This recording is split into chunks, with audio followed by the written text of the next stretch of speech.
I've read a report that over 60% of RVers take their pet. We want to show you how to keep it safe. Welcome to RV America's 1 Minute Tip.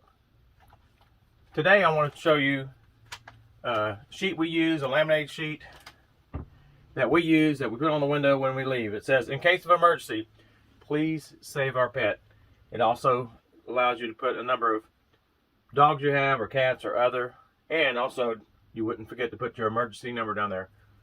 So we strongly suggest have a way for the person that may be trying to save your pet to get into your RV. It might be a how-to-lock key, but we use a keyless entry. That way they can get in if we need, give them the code, and then we can change it just so quick.